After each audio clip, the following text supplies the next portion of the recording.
안녕하세요. 오늘 또 성경의 지혜 잠언 말씀 가지고 잠깐 생각해 보도록 하겠습니다. 오늘 말씀 잠언 27장 7절 말씀입니다.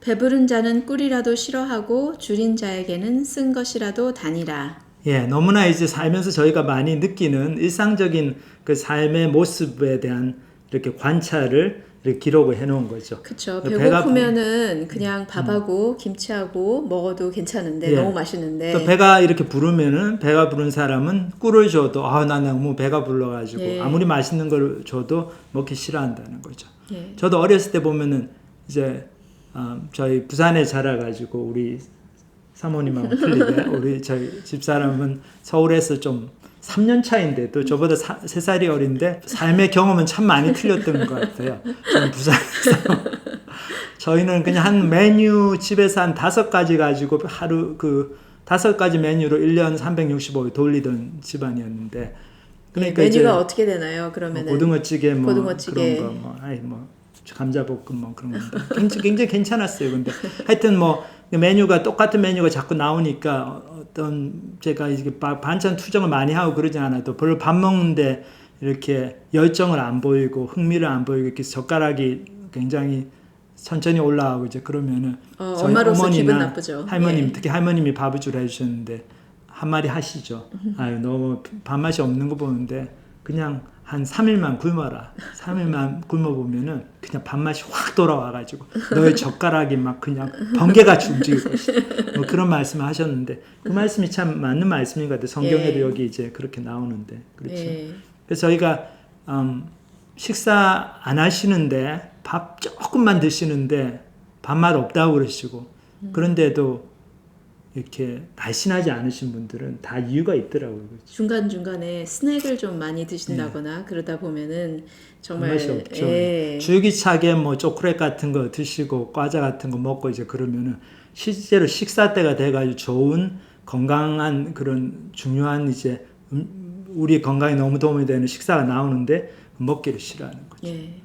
저희가 영적으로도 이게 너무 적용이 되는데 우리가 이렇게 하나님 정말 계신가? 그리고 하나님이 계시다면 내가 제대로 정말 하나님의 뜻에 따라 살아야 되는데 그것은 어떤 삶일까? 우리는 어떻게 살아야 되나?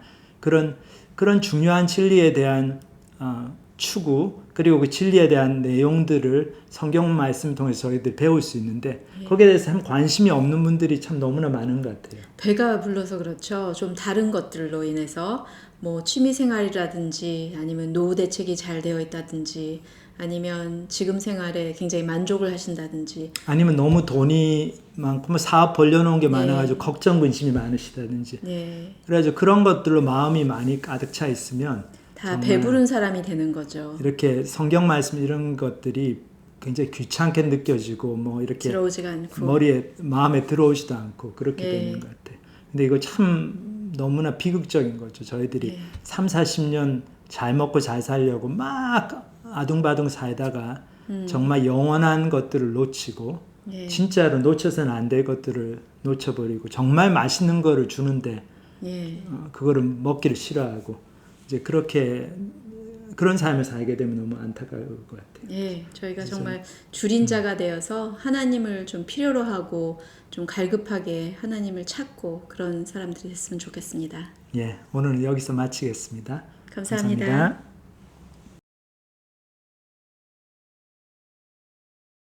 안녕하세요. 그레이스 포인트 교회 온라인 예배 오신 여러분을 환영합니다. 저는 저희 교회 대학부에서 섬기고 있는 김영재입니다. 안녕하세요. 김샛별입니다. 네, 보통 저희가 예배 처음 부분에 나와서 인사를 드리는데 어떻게 오늘은 성경의 지혜 시간 뒤에 나오게 됐네요. 왜 그러죠? 그러니까요. 저희가 이번 주부터 새로운 코너를 또 준비했는데요. 저희 예배에 참석해 주시는 많은 분들 중에 교회를 이미 다니셨던 분들도 계시지만 기독교를 처음 접하시거나 아직 생소하신 분들도 많이 계신다고 들었거든요. 그래서 기독교를 처음 접하시는 분들이 가질 만한 그런 질문들 아니면 주제들을 같이 이야기해봤으면 좋겠어요. 네, 좋습니다. 라디오 프로그램에 보면 시청자 사연 코너가 있잖아요. 그래서 저희가 비슷하게 한번 컨셉을 잡아봤습니다. 그럼 이번 주 질문 알려주시죠. 네, 저희가 이번 주에 받은 질문은 세종대왕과 이순신 장군은 예수님을 알지 못했기 때문에 지옥에 가나요? 이거든요. 야, 이게 처음부터 되게 어려운 질문이니까요. 그러니까요. 그 조선 시대 말기에나 서구 문화의 문을 열었기 때문에 1900년대 이전에 사셨던 분들은 예수님의 복음을 전혀 몰랐겠죠. 그죠. 그런데 그 모르고 살았던 것에 대해서 심판을 받게 되면은 약간 불공평하게 느껴진 그런 의미거든요. 그렇죠. 더군다나 이순신 장군, 세종대왕 같은 분들은 굉장히 훌륭한 분들이었잖아요. 그러니까요. 그리고 이 예. 질문의 범위를 좀 더 넓혀 보자면은 장애를 갖고 태어나신 분들이나 어린 나이에 돌아가신 분들, 예수님을 알지 못하셨기 때문에 마찬가지로 약간 억울하다는 느낌이 들어요. 네, 그러죠. 근데 또 이제 이게 아까 말씀드린 대로 굉장히 어려운 질문이에요. 왜냐하면 성경이 예수님 믿고 구원받는다는 것은 분명히 얘기를 하고 있는데 말씀하신 것 같은 그런 경우에 대해서는 얘기를 정확하게 안 하고 있기 때문에 저희가 성경이 말하고 있는 것을 바탕으로 우리가 추론하는 수밖에 없어요. 그래서 이제 우리가 성경을 통해서 확실히 알 수 있는 것 몇 가지를 좀 추려봤죠. 네, 첫 번째 구절은 사도행전 17장 30절이에요. 제가 읽어보자면은 알지 못하던 시대에는 하나님이 관과하셨거니와 이제는 어디든지 사람에게 다 명하사 회개하라 하셨으니, 이 구절은 사도 바울이 예수님을 알지 모르고 살았던 그 아테네 사람들과 얘기하면서 나온 구절인데, 이게 무슨 말이냐면은 예수님을 알지 못하던 시대의 사람들에 관해서 하나님께서 관과하셨고 그 모르는 것에 따른 책임을 묻지 않으셨지만 이제 예수님에 대해서 알았다면은 들은 것을 믿고 회개하라는 말이죠. 네, 그렇습니다. 우리가 여기서 추론할 수 있는 것은 예수 그리스도를 알지 못하였던 시대에는 하나님이 어느 정도 눈 감아 주시는 뭔가가 있었구나 아닌가 싶습니다. 좋습니다. 그러면은 두 번째 구절로 한번 가볼까요? 네. 둘째로 로마서 2장 14절에는 율법을 가지지 않은 이방 사람이 사람의 본성을 따라 율법이 명하는 바를 행하면 그들은 율법을 가지고 있지 않아도 자기 자신이 자기에게 율법입니다. 라고 나와 있습니다. 여기서 율법은 하나님이 옛날 이스라엘 백성에게 직접 주신 10계명을 의미하죠. 살인하지 마라, 도둑질하지 말라 등등. 네. 그런데 이 계명을 직접 하나님께로부터 받지 않은 사람들, 그러니까 이방 사람들, 세종대왕이나 이순신 장군도 여기 포함되겠죠. 이런 사람들도 사람의 본성을 따라 율법이 명하는 바를 행하면 하나님께서 좋게 봐주신다는 거죠. 한마디로 하나님을 모르는 사람도 다 인간의 본성이 있다는 것이죠. 그리고 불쌍한 사람을 보면 불쌍한 마음이 들고 도와야 할 사람을 보면은 도와야 할 마음이 들고 거짓말이나 살인이 잘못된 것임을 아는 것, 그런 것이죠. 그죠? 누가 굳이 알려주지 않아도 하나님의 형상대로 지음받은 인간을 인간답게 만드는 그런 양심 같은 것, 이런 것들이 아예 예수님 혹은 하나님을 만날 기회가 전혀 없었던 사람들에게는 심판의 기준이 되었다. 네, 그렇습니다. 네, 그리고 마지막으로 성경은 마지막 날 하나님의 심판에 모든 사람이 찬양할 만큼 참되고 의로울 것이라고 약속하고 있습니다. 예. 솔직히 이순신 장군이나 세종대왕 우리가 책으로만 읽어서 알지 그분들이 어떤지 정말 저희가 잘 아는 게 아니잖아요. 하지만 모든 것을 다 알고 계신 하나님은 공정하고 의롭게 어떠한 불공정함도 없이 판단할 것이라는 거죠. 사실 이 질문을 가지고 훨씬 길게 설명을 드려야 할 것 같은데 5분이 긴 시간이 아니어서 여기까지 하고 마쳐야 될 것 같네요. 예. 그리고 혹시 들으시면서 다른 질문이 생각나셨다면 저희가 채팅창에 입력한 이메일로 질문을 보내주세요. 그럼 저희가 최선을 다해서 답변해드리도록 하겠습니다. 부끄럽지만. 네. 이메일 주소에 아무 질문이나 보내주세요. 네, 그럼 여기까지 저희가 마치고 찬양 한 곡 들은 후에 김철현 전도사님의 말씀을 듣겠습니다. 은혜로운 예배 시간 되시길 바랍니다. 감사합니다. 안녕하세요. 오늘 저희가 부를 찬양은 주 품에 품으소서입니다.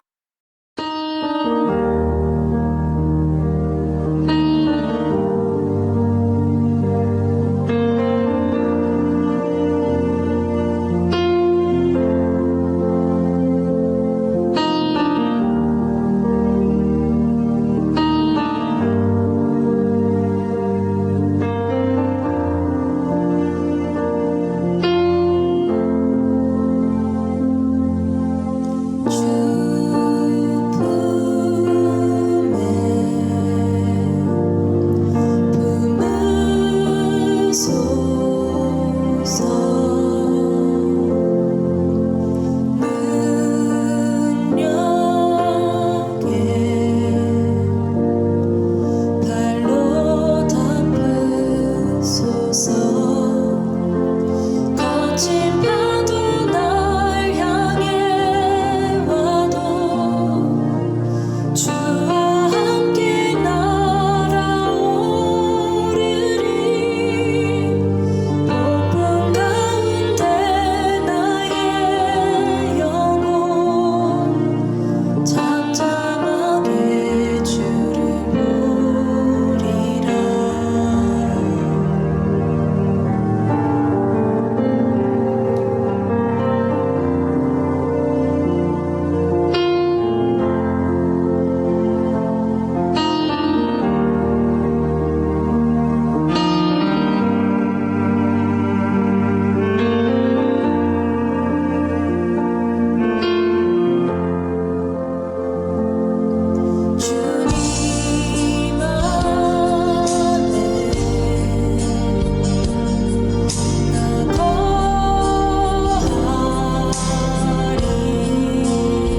안녕하세요. 지난 한 주간 동안도 잘 지내셨습니까? 오늘은 저희들 마가복음 3장 뒷부분 공부하지 않은 부분이 있어서 그 부분을 일단 다 커버를 하도록 하겠습니다. 오늘 본문은 마가복음 3장 20절부터 30절까지입니다. 집에 들어가시니 무리가 다시 모임으로 식사할 겨를도 없는지라 예수의 친족들이 듣고 그를 붙들러 나오니 이는 그가 미쳤다 하밀러라. 예루살렘에서 내려온 서기관들은 그가 바알세불이 집혔다 하며 또 귀신의 왕을 힘입어 귀신을 쫓아낸다 하니 예수께서 그들을 불러다가 비유로 말씀하시되 사탄이 어찌 사탄을 쫓아낼 수 있느냐. 또 만일 나라가 스스로 분쟁하면 그 나라가 설 수 없고 만일 집이 스스로 분쟁하면 그 집이 설 수 없고 만일 사탄이 자기를 거슬러 일어나 분쟁하면 설 수 없고 망하느니라. 사람이 먼저 강한 자를 결박하지 않고는 그 강한 자의 집에 들어가 세간을 강탈하지 못하리니 결박한 후에야 그 집을 강탈하리라. 내가 진실로 너희에게 이르노니 사람의 모든 죄와 모든 모독하는 일은 사하심을 얻되 누구든지 성령을 모독하는 자는 영원히 사하심을 얻지 못하고 영원한 죄가 되느니라 하시니라. 이는 그들이 말하기를 더러운 귀신이 들렸다 함이로라. 여기 이제 본문을 저희가 하나하나 살펴볼 텐데, 여기 보면 이제 예수님의 사역에 대해서 두 종류의 이렇게 반대하는 그룹이 나타납니다. 이 첫 번째 그룹이 잘 몰라서 반대하는 그룹이죠. 여기 보면 예수님의 가족, 친지, 친구들이 나옵니다. 이 본문을 보면은 처음에 집에 들어가시니 무리가 다시 모임을 했는데, 이 집은 아마 그 예수님의 그 제자 베드로의 장모의 집, 그러니까 베드로의 집이었던 것 같아요. 가버나움에 있던 집. 거기서 이제 식사할 겨를도 없는지라. 예수님이 막 밥도 안 드시고 너무 열심히 사역을 하시니까 예수의 친족들이 듣고 그를 붙들러 나오니, 밥 안 먹고 그러면 부모님이 걱정하시잖아요. 그래가지고 그런 소문을 들은 거예요. 예수가 미쳤다. 그리고 막 자기가 하나님 아들이라고 그러고 예수님의 가족들 그리고 친지 친구들이 걱정이 돼가지고 왔어요. 와가지고 이제 데리고 집으로 가려고 이제 그렇게 온 것 같습니다. 그래서 저도 예전에 이제 고등부 때 보면은 저희 친구 중에 하나가 굉장히 이제 예수님을 그때 막 고등학교 2학년 때 믿게 되고 너무 열심히 신앙생활을 했어요. 그래서 그 학교에서 이제 집으로 가는 길에 꼭 교회에 들러가지고 기도를 하고 가고 그랬는데, 그 당시 저희들 자율학습 있었지 않습니까? 그 자율적으로 하나 강제로 하는 거였지만 하여튼 자율학습 10시까지 공부하고 집에 가는 길에 교회에 들러가지고 잠깐 기도하라고 들렀는데 막 기도를 하다 보니까 막 새벽 2시 이렇게 됐는데도 기도를 하고 있는 거예요. 자기도 모르고. 그러니까 그 어머님이 놀래가지고 애가 집에 안 오니까 혹시나 싶어가지고 교회에 오셨어요. 이분은 이제 안 믿으시는 분인데 오셔가 보니까 아들이 있거든요. 그래가지고 막 그 아들 등짝을 꽉 때리시면서 야 이놈아 여기서 뭐 하느냐, 너 돌았냐. 그래가지고 애를 집으로 데려가고 나중에 또 교회 와가지고 또 한참 항의도 하시고 그랬는데, 그래서 그런 거죠. 가족들 마음에는 이렇게 그 예수님이나 또 예수님 열심히 믿으려는 사람들이 너무 열심히 하면은 이 사람이 좀 이상해진 거 아닌가, 너무 광신이 된 거 아닌가, 이제 그런 생각하는 거죠. 하지만 이 그룹은 이제 잘 몰라서 반대를 하는 거죠. 이 가족들, 친지들이 예수님이 하나님의 아들이신 거를 잘 모르고 예수님의 사역의 중요성을 잘 모르기 때문에 아직까지는 이런 이제 반대를 했던 것 같습니다. 그런데 이제 두 번째 그룹이 더 문제되는 그룹이에요. 잘 알면서 반대하는 그룹. 이 그룹은 이제 본문에 보면 예루살렘에서 파견 나온 서기관들이죠. 이 서기관이라는 사람들은 결국 이제 성경을 카피를 하는 사람들이, 그러니까 오늘 말로 얘기하면 성경의 전문가들이에요. 성경 아주 잘 알아야지 실수 없이 잘 베껴 쓰잖아요. 그러니까 그런 성경의 구약 성경의 전문가들, 신학자들인데, 이 사람들이 예루살렘에서 파견 나와가지고 이 예수라는 젊은 랍비가 가르치고 그런다는데 이 어떤 사람인지 알아보러 그 예루살렘 그 공의회에서 종교회의에서 보낸 것 같아요, 이 사람들을. 그래서 이 사람들은 뭐라고 그럽니까? 여기 보면은 예루살렘에서 내려온 서기관들은 그가 바알세불이 집혔다 하며 또 귀신의 왕을 힘입어 귀신을 쫓아낸다 하니, 그러니까 이 사람들의 해석은 예수님께서 귀신을 쫓아내신 거, 그게 영적인 파워가 있다는 거 알았어요. 그거 당연히 알죠. 자기들도 그런 거를 이제 하고 있고, 영적인 파워, 어떤 하나님의 능력, 그런 거에 대해서 구약 성경을 통해서 너무나 잘 아는 사람들이죠. 근데 예수님을 인정하여 주기가 싫었어요. 그러니까 굉장히 이상한 해석을 들이다냅니다. 이 바알세불이 뭔가 하면 결국 이제 그 당시 이제 이방 예루살렘 주변 국가들이 섬기는 신들 중에 하나의 이름이었는데, 바알세불을 이렇게 귀신의 왕의 이름으로 그렇게 대신해서 사용하는 거죠. 그래서 예수님이 이 귀신의 왕, 그 사탄에게 씌었다는 거죠. 거기에 사탄에게 사로잡혀가 사탄의 능력으로 다른 이렇게 조물하게 귀신을 쫓아낸다. 이제 그런 식으로 막 해석을 하고 그런 식으로 예수님의 사역을 평가를 했어요. 그러니까 이 사람들은 아주 문제가 심각하죠. 자기들이 예수님께서 영적으로 굉장히 특별한 분이라는 것을 알면서도 예수님을 인정해 주기를 싫어하죠. 그래서 예수님께서 그 사람들 사랑하셨기 때문에 예수님이 그 사람들만 따로 불러다가 이렇게 논리적인 비유로 그들을 반박하십니다. 예수님의 비유가 이 서기관들을 위해서 특별히 만들어진 비유인데 보통 예수님의 비유가 그렇게 논리적이진 않거든요. 그냥 일상생활에 나타나는 여러 가지 일들을 가지고 지난주에도 보면 씨 뿌리는 자의 비유 그런 식으로 사람들이 잘 이해가 되는 그런 스토리를 얘기하시는데 여기 같은 경우는 좀 틀려요. 여기는 굉장히 변증적이고 논리적으로 그리고 공격적으로 그 사람들에게 비유를 하십니다. 왜냐하면 그들의 주장을 강력하게 반박을 할 필요가 있었기 때문에 그렇죠. 이제 예수님의 비유를 보면은 예수께서 그들을 불러다가 비유로 말씀하시되 사탄이 어찌 사탄을 쫓아낼 수 있느냐. 또 만일 나라가 스스로 분쟁하면 그 나라가 설 수 없고 만일 집이 스스로 분쟁하면 그 집이 설 수 없고 만일 사탄이 자기를 거슬러 일어나 분쟁하면 설 수 없고 망하느니라. 그래서 여기까지 보면은 여기서 예수님께서 첫 번째 영적 진리를 이 비유를 통해서 서기관들에게 가르치시는 장면이 나옵니다. 어떤 영적 진리입니까? 사탄의 왕국이 그렇게 허술하지 않다는 거죠. 이 사탄의 그 무리가 사탄을 이 귀신의 왕이고 그 밑에 이제 그 조역의 귀신들이 다 있고 굉장히 치밀하고 조직적으로 그 왕국이 돌아가고 이 사탄과 귀신들의 목적이 뭡니까? 그들의 사역의 목표는 많은 사람들이 예수님 못 믿게 하고 그리고 믿는 사람도 잘 못 믿게 하고 막 이렇게 헤매게 만들고 그런 거죠. 근데 여기서 이제 하나 우리가 좀 짚고 넘어가야 될 게 현대 사회에서는 이렇게 뭐 귀신의 존재, 사탄의 존재 그런 걸 잘 생각 안 하면서 사는데 귀신이 분명히 존재하고 성경은 영적인 세계가 존재하는데 영적인 세계에 사탄의 세계, 하나님을 정면으로 거부하고 내가 하나님이 되어 살아야 되는데 왜 내가 하나님 밑에서 사느냐 그렇게 해서 하나님께 반기를 든 그런 어두운 영의 세계가 있어요. 그래서 이 악한 영들이 결국은 우리 인간을 결국 이제 타락하게 만들고 그 지금도 이 세상에서 계속 역사를 하고 있는 거죠. 굉장히 영리하게 사역을 하고 있습니다. 그래서 이제 시골에 가면은 이 귀신들의 존재를 좀 더 많이 알 수 있어요. 아니면 선교지 같은 데 가면은 정말로 귀신이 들려가지고 막 유리조각 같은 거 집어 먹어도 막 끄떡 없고 우리 한국에서도 옛날에 보면 이제 무당들 보면은 그쪽 신이 내려가지고 막 그 작두 위에 서가 춤을 추고 그래도 발이 하나도 안 상하고 펄쩍펄쩍 뛰잖아요. 막 2m씩 그렇게. 그게 다 사실 실제로 존재하는 귀신의 역사죠. 근데 이제 도시에 오면은 귀신의 그런 역사들을 많이 볼 수 없는 이유가 도시에서는 꼭 그럴 필요가 없죠. 사탄이 미디어를 통해 가지고 사람들을 다 먹고 마시고 즐기고 성적으로 타락하고 그런 것들에 다 중독이 되도록 만들어 놓으니까 그렇게 되니까 굳이 귀신들이 그 사람의 몸속에 들어가서 역사할 필요가 없죠. 다 그런 것에 이제 사탄이 이렇게 조작해 놓은 이 세상의 문화에 우리가 다 빠져 있으니까. 그렇게 살다 보면 진짜 하나님이 없는 것 같고 우리가 영적인 세상이 없는 것 같고 왜냐하면 너무나 육신의 쾌락에 우리가 우리의 삶을 방임하고 있기 때문에 그렇게 또 사탄이 역사를 합니다. 그렇기 때문에 저희가 하나님이 살아계시다 뭐 이렇게 하나님 믿는 게 어렵나 하나님 믿는 게 좀 불편하잖아요. 이렇게 자연스럽게 우리가 하나님이 믿어지는 존재는 아닌 것 같아요. 그거는 이제 우리가 타락했기 때문에 하나님 못 믿는 우리가 마음대로 살고 싶어하는 그 마음도 있고 그게 뭐 첫 번째 이유지만 두 번째로 또 사탄의 방해가 있는 거죠. 교묘한 방해들이 너무나 많습니다. 여러분들이 이렇게 말씀 듣고 이런 거 얼마나 사탄이 싫어하겠어요. 그러니까 온갖 이유와 핑계와 유혹을 통해 가지고 이 말씀을 듣는 시간에 못 들어오게 하죠.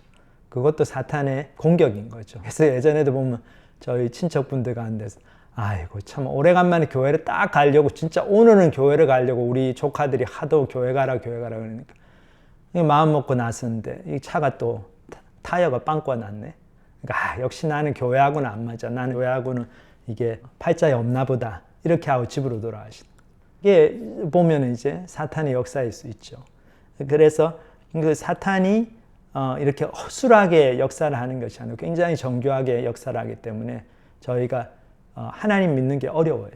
그렇지만 어렵지만은 그게 왜 어려운지를 알면은 그거를 이제 내가 뛰어넘을 또 이제 동기부여가 되죠. 이게 그냥 어려운 게 아니고 내가 하나님을 못 믿게 하려는 그런 방해 세력들, 악한 영의 세력들이 역사를 하기 때문이다. 그걸 알고 그거와 싸워 나가는 그런 또 저희의 그 마음의 태도가 있어야 되겠습니다. 두 번째 영적인 진리는 이제 하나님의 나라가 사탄의 나라보다 강하다는 거죠. 예수님께서 그 비유의 마지막 부분에 이 얘기를 하셔서 강한 자 얘기를 하시죠. 사람이 먼저 강한 자를 결박하지 않고는 그 강한 자의 집에 들어가 세간을 강탈하지 못하리니 결박한 후에야 그 집을 강탈하리라. 여기 굉장히 이제 좀 폭력적인 얘기가 나오는데 이게 결국은 영적인 파워에 관한 말씀을 하시는 거죠. 그래서 저희의 마음이 집인데 거기서 어떤 강한 자가 들어와서 이미 자리를 잡고 있어요. 그렇기 때문에 다른 하나님의 파워가 들어와 가지고 역사를 하려면 그 강한 자를 먼저 결박해서 이기고 드러내고 난 다음에야 그 집에 들어와서 제대로 강탈을 하는 거, 제대로 새로 모든 것을 rearrange를 할 수 있다는 거죠. 근데 여기서 보면은 결국 이 얘기는 뭔가 예수님께서 귀신을 쫓아내실 수 있는 이유가 하나님의 영적인 파워가, 하나님의 나라가 귀신의 나라 사탄의 파워보다 더 강하기 때문이다. 이제 그거를 보여주는 거죠. 그래서 누가복음 11장에도 보면은 비슷한 말씀이 나오는데 거기 보면 굉장히 중요한 말씀이 나와요. 예수님께서 이렇게 말씀하셨습니다. 너희 말이 내가 바알세불을 힘입어 귀신을 쫓아낸다 하니 만일 사탄이 스스로 분쟁하면 그의 나라가 어떻게 서겠느냐. 내가 바알세불을 힘입어 귀신을 쫓아내면 너희 아들들은 누구를 힘입어 쫓아내느냐. 그러므로 그들이 너희 재판관이 되리라. 그러나 내가 만일 하나님의 손을 힘입어 귀신을 쫓아낸다면 하나님의 나라가 이미 너희에게 임하였느니라. 여기 보면 하나님의 손을 힘입어 귀신을 쫓아낸다. 그것이 바로 하나님의 나라가 너희에게 임한 증거다는 거죠. 결국 예수님께서 이 땅에 오셔가지고 많은 병자들을 고치시고 귀신을 쫓아내시고 한 사역의 궁극적인 목적이 물론 예수님께서 그 사람들 사랑해서도 하셨지만은 그렇지만 그 귀신이 쫓아나가고 병이 나았다고 해서 그 사람들이 영원한 구원을 받는 건 아니잖아요. 자기 죄를 회개하고 예수님 믿어야지 구원을 받는데. 근데 그 사역을 많이 하신 이유가 예수님의 그 사람들의 사랑 플러스 더 중요한 이유가 하나님의 나라가 이렇게 임재했다는 걸 보여주시기 위한 거죠. 하나님의 능력이, 하나님의 구원의 능력이 예수님을 통해서 이제 내려와서 귀신과 그 강한 자의 결박 아래에 있는 사람들을 다 해방시켜 주신다. 그 해방 선언을 하신 거죠. 그거의 증거로 귀신들을 많이 쫓아내신 겁니다. 그래서 우리도 하나님 앞에 나올 때, 하나님께서 역사하시면, 하나님의 말씀이 역사하시면은 내가 매여 있는 많은, 나를 결박하고 있는 강한 자에서 내가 노임을 받고 내 삶에 변화가 올 수 있다는 그 기대감을 가지고 그 믿음을 가지고 말씀을 듣는 것이 굉장히 중요합니다. 다시 말해서 마음의 태도가 중요하다는 거죠. 우리가 지금도 이렇게 말씀을 제가 전하고 있고, 같이 이제 말씀을 나누고 있는데, 어떤 마음으로 말씀을 들으시는지, 제가 좀 궁금하네요. 지금 아직 예수님을 안 믿는 분들도, 진짜 하나님이 살아계시다면 이 성경 말씀 보니까 하나님 나라가 사탄의 나라보다 더 능력이 크다고 그러니까, 하나님의 말씀이 역사하시면 나도 변화될 수 있다. 내 마음도 변화되고, 내가 못 보던 것을 보게 되고, 영적인 눈이 열리고, 나의 죄된 모습을 보게 되고, 그래서 하나님께로 나아갈 수 있다는 그 희망, 그 기대감, 그거에 대한 열린 태도, 그거를 가지고 말씀을 듣는 것이 너무나 중요합니다. 그리고 물론 예수님을 믿는 분들도 마찬가지로 우리가 예수님 믿는다고 하지만 아직 해결되지 않은 죄 문제가 있고, 지난주 저희도 봤지만 내 마음밭이 길가 같고 돌짝밭 같고 가시덤불 같고 걱정 근심 세상의 재리의 유혹, 그 근심 때문에 하나님을 제대로 쫓아가지 못하고 그런 상태에 있더라도 내가 하나님의 말씀을 자꾸 듣고 하나님의 영이 역사하시면은 내가 바뀔 수 있다. 그 기대감을 가지는 것이 너무나 중요합니다. 세 번째 진리는 예수님의 사역이 결국은 우리 속에 있는 강한 자를 결박해내는 우리를 그 강한 자로부터 해방시키는 사역이시다는 거죠. 우리가 육체적으로 귀신에 들려있지는 않더라도 악한 영의 영향 아래에서 갖게 되는 많은 마음의 부담들, 근심들, 그리고 우리의 죄성 때문에 나오는 여러 가지 갈등들, 그런 것들이 다 있죠. 근데 그런 것들이 너무나 강하게 느껴집니다.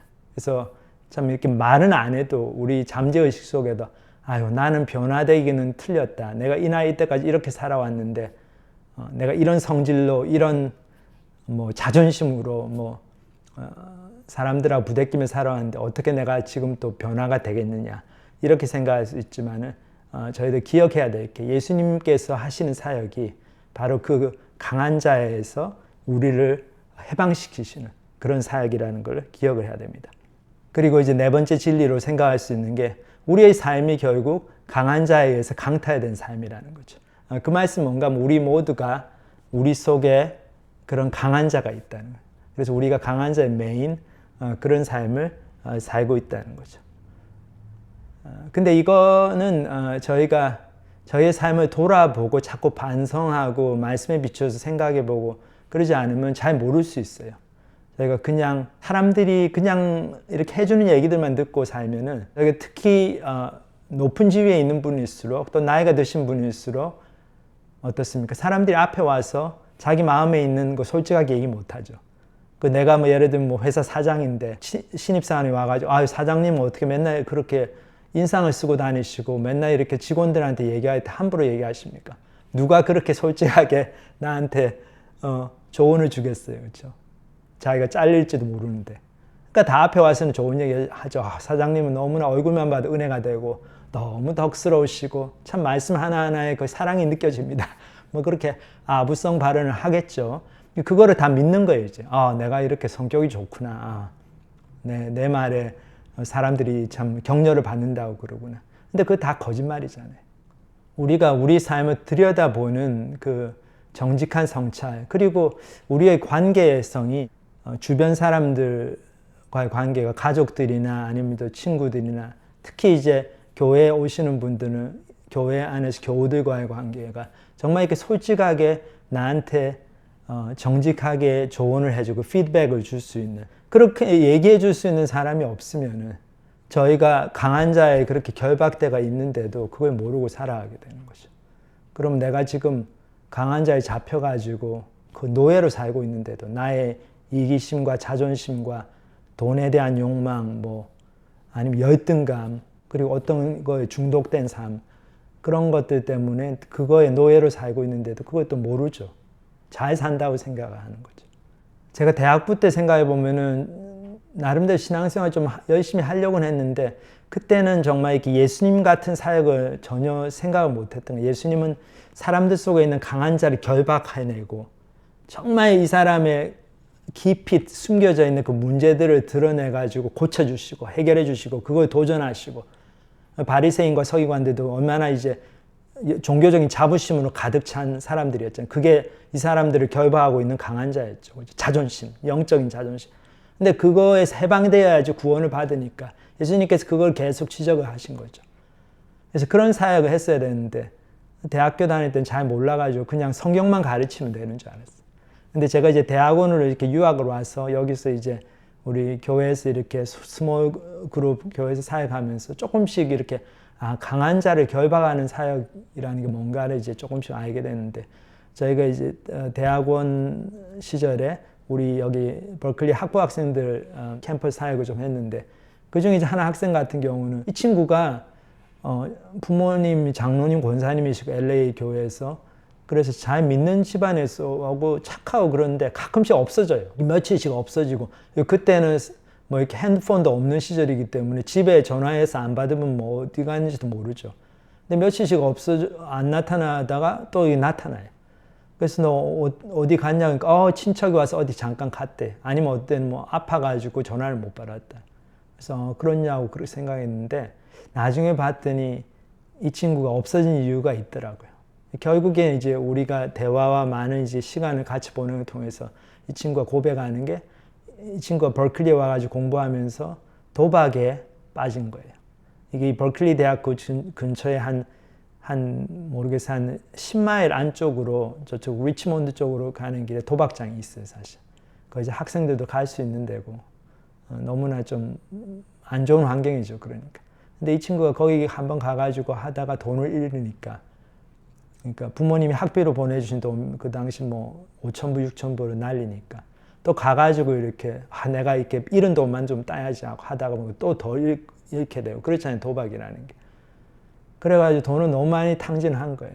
그래서 저희가 같이 기도하고 또 책망도 하고 또 뭐 어떻게 부모님께 연락했죠. 그래서 뭐 LA에서 부모님 올라오시고 그래가지고 같이 기도하고 그날 회개하고 막 그랬는데 너무 참 은혜스러운 밤을 보냈는데 그 다음날 이제 부모님 내려가시고 혹시나 해가지고 이 친구 다른 친구 같은 우리 그룹에 있는 친구한테 야, 얘 오늘 수업 들어왔냐 물어봤더니 못 봤대요. 그게 좀 불안한 거예요. 얘가 왜 수업에 또 안 들어왔지? 그래가지고 저하고 저희 스몰 그룹 그 리더 형하고 그 형은 그 당시에 포스닥이었는데 둘이 혹시나 해가지고 그 리치몬드에 있는 도박장을 가봤다는 거 아니겠어요? 제가 도박장 가보긴 그때 처음이에요. 갔더니 이렇게 들어갔는데 에이시안 이렇게 좀 아저씨처럼 보이는 분들이 많이 계시더라고요. 대부분 남자분들. 대낮에 한 11시쯤 됐어요. 오전 11시. 그 아저씨들 틈에서 이 친구가 있어요. 그렇게 나이 19살밖에 안 먹은 그 대학생 친구가 거기서 또 그 도박하고 있는 거예요. 그래서 걔를 이제 데리고 나와가지고 참 그때 제가 이 도박이라고 하는 게 중독이라고 하는 게 이게 장난이 아니구나. 이게 그냥 한번 회개해가지고 넘어갈 게 아니구나. 그걸 많이 느끼고. 그리고 그걸 통해서 세상에 다 사람들이 멀쩡해 보이지만 멀쩡한 사람은 아무도 없다. 다시 한번 느꼈어요. 참 착한 친구였는데 모범생 타락하는 거 너무나 쉽더라고요. 시간 문제. 근데 참 감사한 거는 그래도 그게 알려진 거. 이제 만약에 걔가 그거가 너무나 부끄러워 자꾸 숨기고 자기가 돈 잃어버린 것도 숨기고 그랬으면 어떻게 됐습니까? 나중에 어디 뭐 그냥 행방불명되고 어디 도망가 버리고 사라져 버리고 그럴 수도 있죠. 그래도 감사하게 그 아이를 그 친구를 결박하고 있던 강한 자를 그래도 저희가 발견을 하고 막 씨름하고 싸우고 그래서 이 강한 자를 결박해서 걔를 좀 이렇게 해방시키려고 나름대로 이렇게 노력을 한 거죠. 그래서 결국 이제 나중에 이제 부모님 따라서 내려가서 LA에 가서 잘 지내고 학교도 잘 끝내고 그랬는데 사역이 그런 것 같습니다. 우리가 교회라는 데가 그냥 와가지고 신사숙녀처럼 안녕하세요 그리고 허허 웃고 뭐 덕담 나누고 그리고 말씀 듣고 좋은 말씀 듣고 또 뭐 덕담 나누고 점심 먹고 집에 가고 이제 그렇게 되면은 내 속에 어떤 강한 자가 있는지도 모르게 되고 내가 설령 알더라도 내가 예수님의 사역을 통해서 내가 이 강한 자가 결박이 되고 예수님이 들어오셔가지고 내 삶을 완전히 변화시켜 주실 수 있다는 그거에 대한 기대감도 없게 되죠. 누구한테 호소할 때도 없고 너무나 창피해하니까. 그래서 우리의 삶을 좀 들여다봐야 될 것 같아요. 내 속에 있는 나는 어떤 강한 자에 결박이 되어 있나 그것을 살펴보고 그래서 그걸 잘 모르겠으면은 주변에 좀 물어보고 그렇죠? 좀 자존심을 내려놓고 그래서 무엇이 강한 자가 되어 우리의 삶을 결박하고 있는가 생각해 봐야 되겠습니다. 근데 많은 경우에 이게 죄 문제죠. 많은 경우에는 저희 서기관들을 봐도 너무나 성경을 잘 알고 나름대로 경건하게 살려고 하는 사람들인데 왜 그렇게 이상한 억지를 썼을까요? 예수님이 분명히 영적인 파워를 가지고 하나님의 능력으로 귀신을 쫓아내는 걸 뻔히 알면서 그거를 인정해 주지를 못하고 겸손히 인정하지 못하고 이게 귀신의 왕을 힘입어서 귀신을 쫓아낸다. 이게 말도 안 되는 해석을 붙이고 그 이유가 결국 그 사람들이 자기들의 영적인 자존심을 내려놓기가 싫은 거죠. 예수님께서 이 사람들한테 좋게 얘기 안 하셨거든요. 너무나 교만하고 자기들이 뭘 얼마나 잘못하는지도 모르고 영적으로 너무나 소경이 되어 있는 블라인드 되어 있는 사람들이었기 때문에 예수님께서 굉장히 사랑하시는 마음으로 질책을 많이 하셨어요. 그러니까 이 양반들이 뭐 어디 가가지고 어디 뭐 그렇게 야단 맞아 본 적이 있겠습니까? 이렇게 영적으로 경건하고 모든 사람들이 항상 떠받들어주고 존경해주고 이런 사람들. 그러니까 기분이 확 상했던 거죠. 너무나 자존심이 상하고. 그러니까 그 자존심 때문에 그 알량한 자존심 때문에 결국 진리를 거부하고 예수님의 사역을 막 귀신의 사역으로 취급하고 예수님을 무슨 박수무당처럼 이 예수라는 사람이 결국 더 강력한 귀신에 씌어가지고 이 쪼무레기 귀신들을 쫓아낼 수 있는 사람이다. 말도 안 되는 얘기를 하고 그렇죠. 근데 우리가 그걸 보면서 참 경고를 받아야 될 것 같아. 이 서기관같이 겉으로 보기에 너무나 경건하게 사는 사람들도 자기 속에 이렇게 영적인 교만, 자존심, 프라이드 이게 강한 자가 되어가지고 그들을 결박하고 있을 때 예수님을 말도 안 되게 깎아내리고 야 그런 거를 보면은 나는 얼마나 더 그런가. 그걸 좀 저희들이 심각하게 생각을 해봐야 되겠어요. 그래서 여기 이제 참 내려놓는 거. 저희가 강한 자가 우리를 결박하고 있는데 그 많은 경우 이게 저희의 자존심 아니면 저희가 어떤 추구하고 있는 뭐 돈이라든지 뭔가 내가 이렇게 이것만이 내 인생에 너무나 중요하기 때문에 이거 내려놓을 수 없다고 꽉 붙들고 있는 거. 그런 것들이 또 강한 자로 이렇게 상징이 되는 것 같아요. 그거에 매여 있으니까 우리의 삶이 그렇죠. 그래서 저기 보면 이제 아프리카에서 이제 원숭이, 개코 원숭이라고 하는데 한국말로 버분. 이 원숭이 어떻게 잡는가 이 비디오 있는데 같이 한번 보시겠습니다. 아프리카 원주민이 이 원숭이가 쳐다보고 있는데 이제 원숭이를 잡으려고 이게 이제 개미들이 만드는 너무 큰 이제 무덤 같은 거거든요. 그 속에 이제 구멍을 내고 그 안에다가 이렇게 멜론 씨를 갖다 집어넣었어요. 그러니까 원숭이가 좋아하는 푸드죠. 그 냄새도 나고. 그리고 이제 가가지고 이렇게 숨어서 보니까 이 버분이 너무나 호기심이 많은 동물이기 때문에 사람을 트러스트 안 하니까 사람이 해놓은 걸 가까이는 안 가지만은 오래 기다려 주니까 결국 이제 궁금해가지고 참지를 못하고 가서 보죠. 이게 뭔가 있나. 그 냄새가 좋으니까 거기 가가지고 그 구멍 안으로 손을 집어넣어요. 그래가지고 거기 있는 그 멜론 씨를 꽉 주어요. 그런데 이제 이거를 내려놓아야지 손이 나오는데 이렇게 주먹을 쥐니까 손이 안 나오죠. 근데 그 씨를 놓기는 싫고 이게 자기 먹을 거니까. 그래서 막 그거 가지고 먹을 하고 있는 사이에 이 사람이 와가지고 잡아가는 거죠. 그러니까 우리의 삶이 얼마나 이 원숭이 같은가. 이렇게 내가 붙들고 있는 그거를 놓지를 못해가지고 하나님 말씀이 들어오고 진리의 말씀이 들어오는데도 내가 이거는 못 놓겠다. 그러니까 이거를 못 놓으니까 예수님을 복음을 거부해야 되는데 거부할 명분이 별로 없으니까 나중에 억지를 부리는 거죠. 그래서 이 서기관들도 그런 억지를 부렸습니다.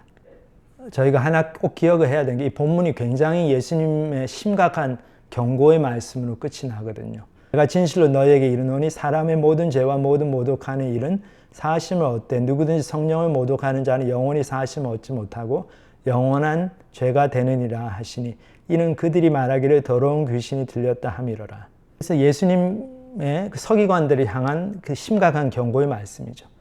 모든 죄가 다 용서함을 받지만 용서 못 받는 죄가 있다는 거죠. 어떤 죄가 용서를 못 받는가 하면 쉽게 얘기하면 예수님을 귀신으로 모는 거, 예수님을 무당 취급하는 거.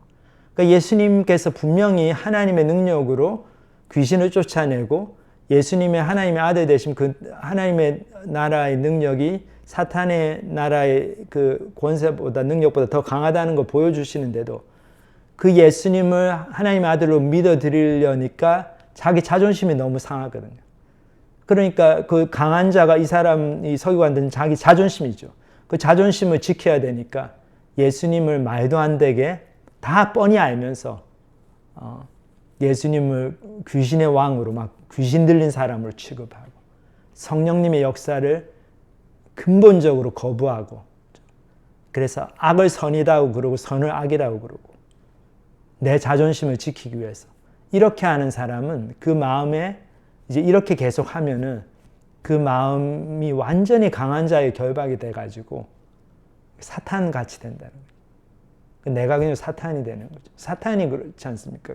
하나님께서 뭘 잘 안 해주셔가지고 하나님께 반란을 한 게 아니죠. 자기가 하나님이 되어야 되는데 하나님이 안 되는 게 너무 싫은 거죠. 그 유명한 그 니체, 우리 독일의 실존주의 철학자 니체가 그런 유명한 얘기를 했잖아요. 하나님은 세상에 없다. 왜냐하면 하나님이 만약에 계시다면은 내가 그 하나님이 되어야지. 어떻게 내가 하나님이 안 되고 다른 하나님을 이 하나님 되도록 내버려 둘 수 있냐. 만약에 하나님이 계시다면 그 하나님은 바로 나여야 한다. 내가 하나님 아니니까 하나님 없는 거다 이거죠. 그게 바로 본질적인 사탄의 하나님을 향한 태도입니다. 그러니까 사탄은 구원의 소망이 없는 거죠. 마찬가지로 우리도 우리 속에 있는 강한 자의 결박에 완전히 매여가지고 나의 자존심과 나의 프라이드, 내가 추구하는 어떤 욕심 그거에 노예가 돼가지고 아무리 하나님 말씀이 진리로 내 마음을 두드려도 내가 그걸 정면으로 거부하고 선한 거로 나쁘다고 그러고 나쁜 거를 좋다고 그러고 그런 식으로 억지를 부리면은 그 사람에게는 구원의 소망이 없다는 거죠. 이거 굉장히 저희가 심각하게 받아들여야 됩니다. 예수님이 다 용서해 주시지만 우리가 마음을 어떻게 먹느냐, 마음을 정말로 악하게 먹어가지고 이 악하다는 게 무슨 나쁜 짓하고 도둑질하고 꼭 그게 아니죠. 하나님을 대적하는 마음. 내가 하나님께 순종하기 싫고 하나님 앞에 내가 내려놓기 싫고 나는 계속 내 속에 있는 강한 자에 결박된 내가 이대로 살아온 돈을 추구하고 나의 자존심을 추구하고 그런 삶을 계속 살겠다고 우기면은 그렇게 우겨야 되니까 또 막 복음이 들어오고 그래도 말도 안 되는 얘기로 이렇게 그 거부를 하잖아요.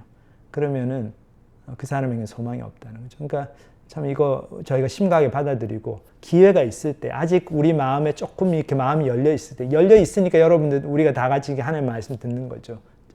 그때 회개하고 하나님께 나와야 됩니다.